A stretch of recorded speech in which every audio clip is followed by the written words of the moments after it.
दोस्तों, एक लड़का अपनी बारात लेकर के जाता है और अपनी बारात को लेकर के अपनी दुल्हन को लेकर के आता है। और उसके बाद में जैसे ही वो अपनी दुल्हन के साथ में सुहाग रात मनाने के लिए जाता है, उसी रात उस दुल्हन को बच्चा हो जाता है। दोस्तों, आज की ये कहानी जो है बड़ी ही अजीब है, लोगों को चौंका देने वाली है। आखिरकार आप लोग कि ऐसा कैसे हो सकता है कि जो व्यक्ति आज दुल्हन को लेकर के आता है और सुहाग रात मनाने के लिए जाता है, उसी दिन उस दुल्हन को बच्चा हो जाता है। बीती दिनों 20 फरवरी को इसी घर में तिलकोत्सव का प्रोग्राम होता है और अगले दिन यानी कि 24 फरवरी को इसी घर से बारात जाती है और 25 फरवरी को एक दुल्हन की विदाई करके इसी घर लाया जाता है। और पता चलता है जब पहली रात यानी कि 26 फरवरी को जब पहली रात लड़का अपनी पत्नी के पास जाता है, प्रेग्नेंट है, और उसी दिन उसकी डिलीवरी भी होती है। 22 फरवरी को हम लोग शाम को बारात लेकर के गए थे। अच्छा अच्छा। और वहाँ पहुँचे, बढ़िया स्वागत वगैरह हुआ, जयमाल वगैरह सब कुछ बढ़िया हुआ। हाँ। कोई दिक्कत नहीं। 25 तारीख को हम लोग रिटर्न वहाँ से बारात लेके आए। सरकारी हॉस्पिटल लेके गए उनको। वहाँ लेके गए तो वहाँ नर्स ने देखा तो इनके तो बोला कि इनके तो पेट में बच्चा आएगा, प्रेग्नेंट है ये। पूरे महीने की प्रेग्नेंट है, इनका डिलीवरी का टाइम भी आएगा, तो इनके 5-10 मिनट में तो डिलीवरी भी हो जाएगी। तो आखिरकार इस घटना में ऐसा क्या होता है, ये सब जानने के लिए इस घटना को लास्ट तक जरूर सुनें। तो आदाब, नमस्कार, सत श्री अकाल, मैं सागर पटेल। दोस्तों, कहानी शुरू करें उससे पहले आप लोगों से एक छोटा सा निवेदन है कि अगर अभी तक आप लोगों ने मेरे इस चैनल को सब्सक्राइब नहीं किया है तो मेरे इस चैनल को सब्सक्राइब कर बेल आइकन को जरूर दबाएं। और अगर आप लोगों को यह सच्ची घटना, सच्ची कहानी अच्छी लगे तो इसे एक लाइक शेयर कर कमेंट बॉक्स में अपनी राय हमें जरूर दो। दरअसल दोस्तों, आज की ये जो घटना है, इस घटना की शुरुआत होती है उत्तर प्रदेश से। उत्तर प्रदेश का एक जिला पड़ता है इलाहाबाद, और उसी इलाहाबाद के अंतर्गत आने वाले एक छोटे से गांव में एक लड़का रहा करता है जिसका नाम होता है राज। राज अपने परिवार के साथ, अपने माता पिता के साथ में रहा करता है। राज के परिवार में राज के माता पिता और उसको एक छोटी बहन होती है। राज जो एक प्राइवेट कंपनी में काम किया करता है और ठीक ठाक पैसा कमाया करता है। तभी अब जो राज की उम्र होती है वो शादी के लायक हो जाती है। तभी जो राज के माता पिता होते हैं वो मन में विचार करते हैं कि अब अपने बेटे की शादी कर देना चाहिए, और वो अब अपने बेटे के रिश्ते के लिए तलाश करने लगते हैं। इसी बीच जैसे ही कुछ दिनों का समय बीतता है, समय बीतने के बाद में एक दिन जो राज के जीजा जी होते हैं वो राज के लिए एक रिश्ता लेकर के आते हैं और उस लड़की की फोटो को राज को और राज के परिवार वालों को दिखाते हैं।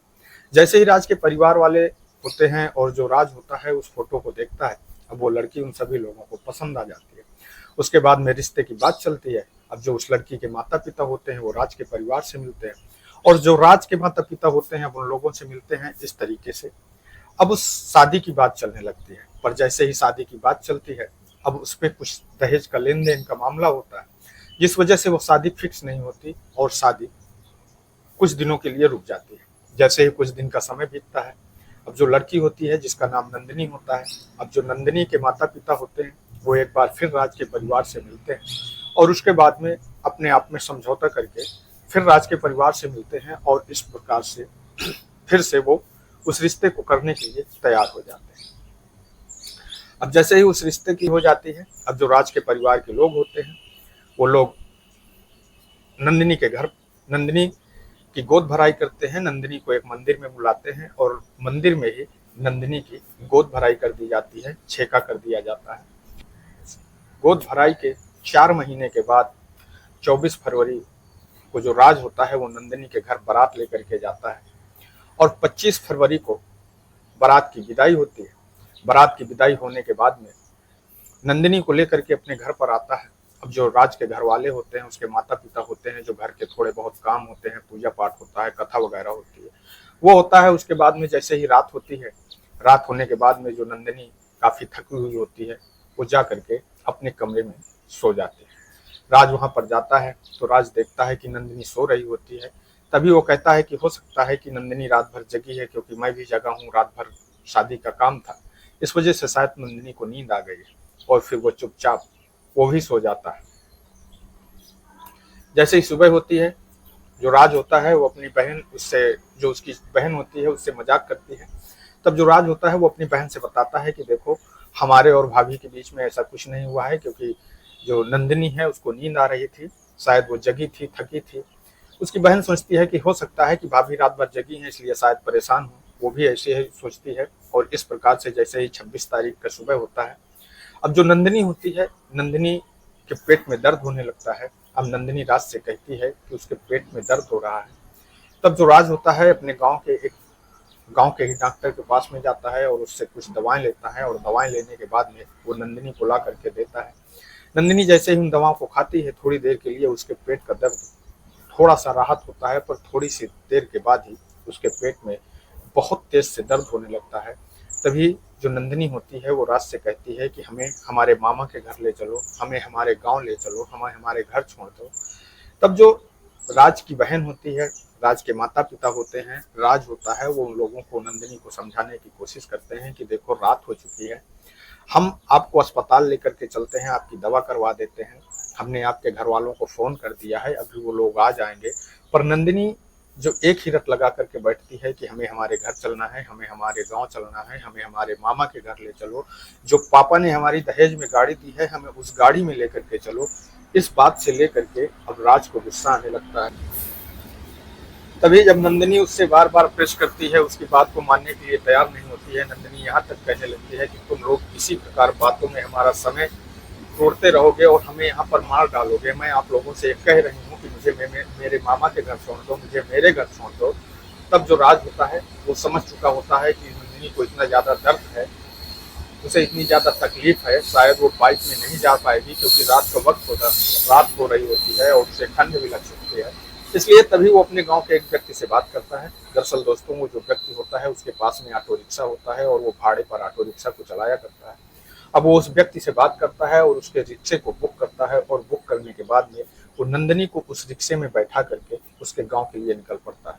पर जैसे ही नंदिनी रास्ते में पहुंचती है, वो कभी कहती है कि हमें हमारे मामा के घर ले चलो, कभी कहती है हमारे मम्मी के घर ले चलो। तब जो राज होता है उसे गुस्सा आ जाता है और नंदिनी बहुत रो भी रही होती है, उसे बहुत दर्द हो रहा होता है। तभी जो राज होता है उसे गुस्सा आ जाता है और राज उसको ले करके अस्पताल जाता है। और अस्पताल जैसे ही राज ले जाता है और उसको अस्पताल में एडमिट करवाता है, एक CHC ले जाता है, सामुदायिक केंद्र ले जाता है और उसे वहां पर भर्ती करवाता है। उसके आधे घंटे बाद ही नंदिनी एक स्वस्थ बच्चे को जन्म देती है। थोड़ी देर के बाद में जो अस्पताल स्टाफ होता है वो राज के पास में आता है और राज से कहता है कि बधाई हो, आपको बेटा हुआ है। यह सुन करके जो राज होता है वो चौंक जाता है। वो तुरंत अपने घर वालों को फोन करता है, अपनी बहन को फोन करता है और अपनी बहन को यह सूचना देता है कि बहन, नंदिनी को तो लड़का हुआ है। ये सुन करके अब राज के घर वाले भी परेशान होते हैं, जो राज की बहन होती है वो भी परेशान होती है। वो सारे लोग भागते हुए दौड़ते हुए अस्पताल पहुंचते हैं। अब राज की बहन भी वहां पर पहुंचती है। अब जब वहां का स्टाफ होता है वो राज की बहन से कहता है कि बधाई हो, आप बुआ बन गई हैं। तभी वो नाराज होने लगती है। वो कहती है कि किस चीज की बधाई, अभी कल ही तो हमारे भाई की शादी हुई है और आज हम कैसे बुआ बन सकते हैं। यह सुन करके सारे लोग परेशान हो जाते हैं और उसके बाद में जो राज होता है, राज के घर वाले होते हैं, वो नंदिनी के माता पिता को फोन करते हैं, उन्हें सूचना देते हैं, उन्हें बुलाते हैं, पर वो लोग आने के लिए तैयार नहीं होते हैं। तभी जब डॉक्टर लोग नंदिनी के माता पिता से बात करते हैं, तब वो लोग उस समय तो नहीं आते हैं बल्कि अगले दिन आते हैं और उसके बाद में एक पंचायत होती है और पंचायत के बाद वो लोग नंदिनी को लेकर के अपने घर चले जाते हैं, क्योंकि जो राज होता है वो नंदिनी से तलाक लेने का फैसला कर लेता है। दरअसल दोस्तों, जिस समय नंदिनी की गोद भराई होती है उस समय शायद वो 5 महीने की प्रेग्नेंट होती है, इसलिए उन लोगों को समझ में नहीं आता है। वो लोग सोचते हैं कि हो सकता है पेट है, शरीर है, किसी का कम होता है, किसी का ज्यादा होता है।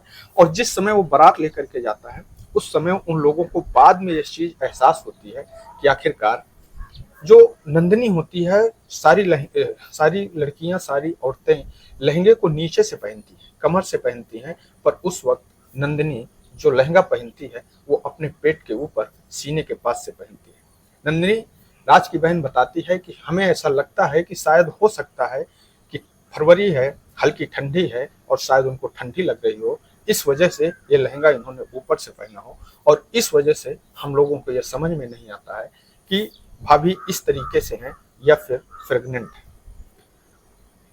दोस्तों, यहाँ पर गलती देखा जाए तो नंदिनी की है, क्योंकि उसने ये बात अपने माता पिता से पहले तक छुपाई। फिर कहीं न कहीं गलती नंदिनी के माता पिता की है कि अगर उन्हें ये मालूम था तो उनको ये बात राज से या राज के घर वालों से पहले ही बता देना चाहिए था, और जो नंदिनी से बात पूछ करके, जान करके कि आखिरकार वो बच्चा किसका है, उसके साथ में नंदिनी की शादी कर देना चाहिए।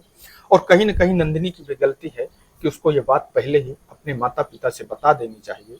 इस तरीके से किसी का मजाक उड़ाने की कोई ज़रूरत नहीं होती। इस तरीके से लोग शर्मसार नहीं होते, बदनाम नहीं होते, और नंदिनी भी शायद बदनामी से बच जाती और किधर राज भी बदनामी से बच जाता।